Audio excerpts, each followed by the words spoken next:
Today I am making some sauerkraut. Now I know a lot of times people throw the little tops off of the cabbage that's really green, but I like mine. So I am going to chop these cabbage leaves up. When you're chopping, remember that the larger the pieces, the longer it takes to ferment. The smaller the pieces, the lesser time it takes to ferment. I was able to cut up all of my cabbage. This is probably a little less than 5 pounds of cabbage. And the next thing that I do is I take some salt. The recipe says salt to taste. Then I saw some recipes where you should use 1 teaspoon to 1.5 for every pound. So let's just use about 4. No, let's do 5. 3,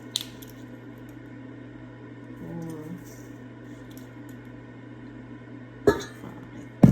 And then, now sometimes I just pour the salt on top and just kind of mix it around. And the salt will pull all the, well, not all, but it'll start pulling some of the water out. Sometimes I'll let it sit for a minute. Then it just depends on how much time I have. And then other times I will just put the salt on and make sure it gets all over the cabbage, all on the bottom, since it's already on the top. And what I'll do is I start squeezing it. Just massaging the cabbage. And you do this for 10 minutes. It's a workout, but the more you do it, the cabbage gets wilty.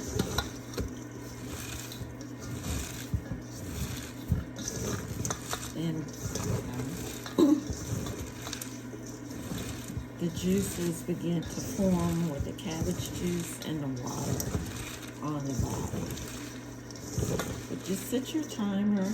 You can sit in front of a television and just massage, just like I said, for 10 minutes. You grab it and just squeeze, you know. Your hands will get a little cramped, so you might start switching hands to give the other one a break.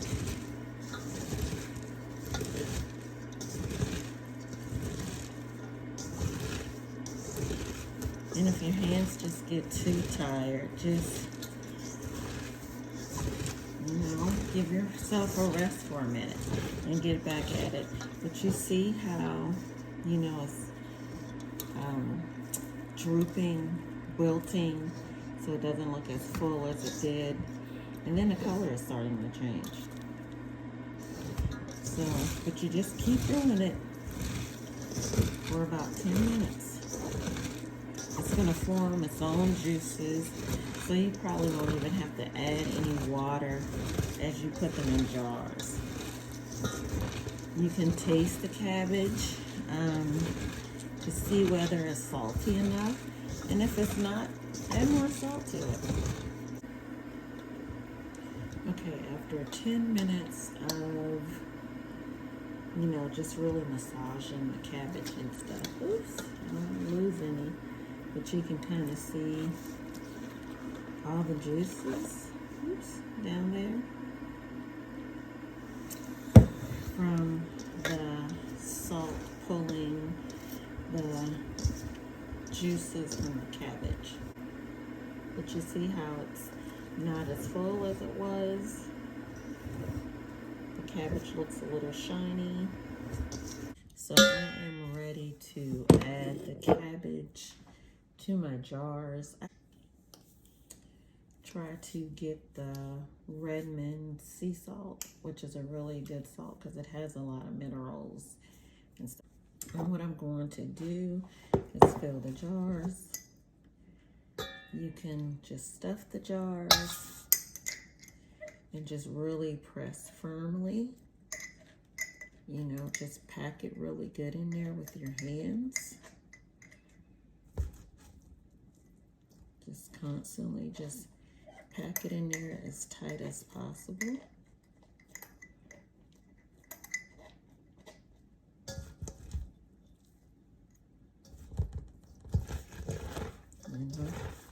Try to dig down to the bottom where some of those juices are because you want to get the juice in there really good. I don't know if you can see it, but the more I push down, you can see the cabbage juice coming up.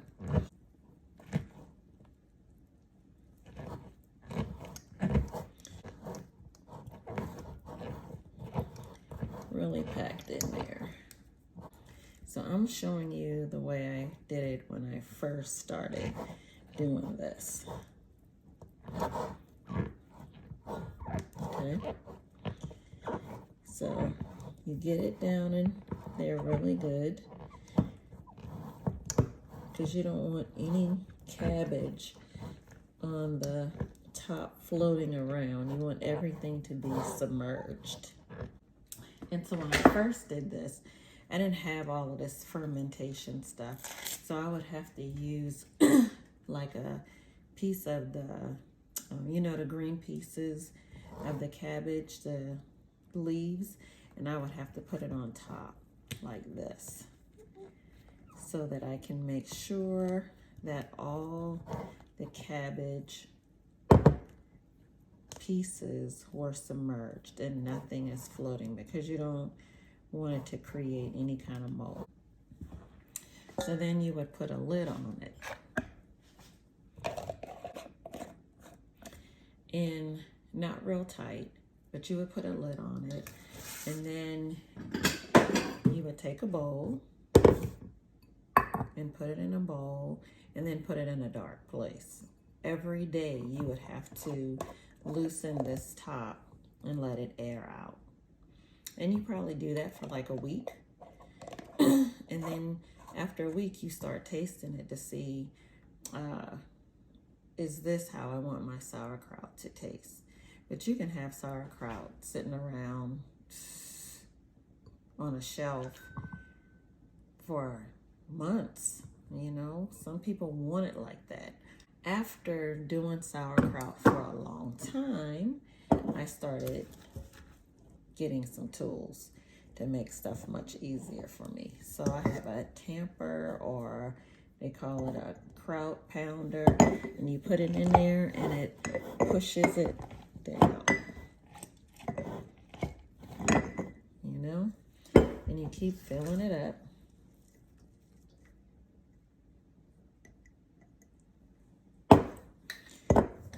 And you push it down.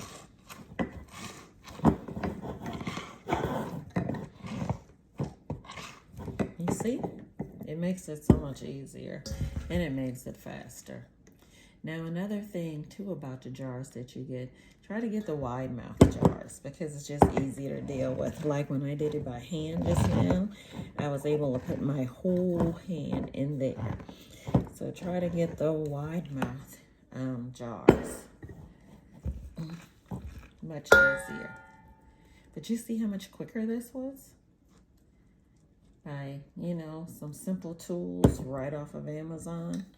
So I might have too much.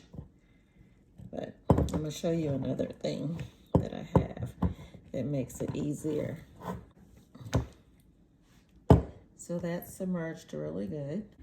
One other thing that really helps is these things. They're called fermentation weights. And you just sit it on the top and push it down. And it keeps all the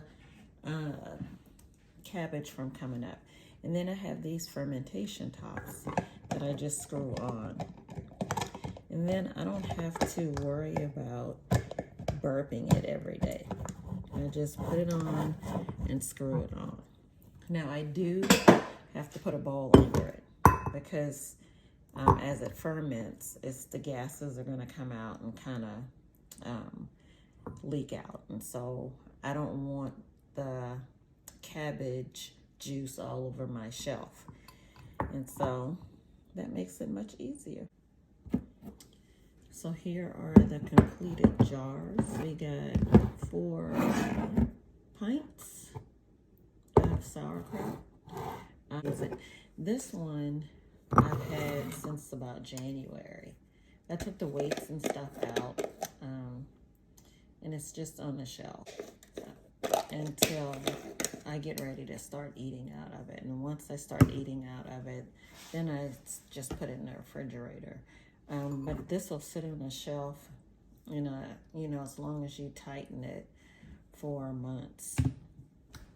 And so they're always talking about how we should have more probiotics in our system. It's great for your digestion. They say that it helps you to absorb the nutrients of other foods and stuff that you're consuming. Good way of getting some probiotics into your system every day. And just like I said, if I try to eat it with every meal, or I'll just come in and just take a couple of tablespoons of it and just eat it. I don't double dip in the container because you don't want any bacteria to be forming, but I just take a couple of tablespoons out and put it in another container, and I just eat it like that every day. Or I'll put it on the side of a dish, a couple of tablespoons on the side of a meal that I'm eating. I would not heat it up because it's beneficial bacteria that's accumulating, as it ferments, and so you don't want to destroy that, so don't heat it up. I hope this helps. Just like I said, we're striving to have our bodies healthy and strong, and the body was created, where it will heal itself. And so we need to put those things in our bodies that will help it to heal and give it energy. But thanks so much for watching. Have a great day.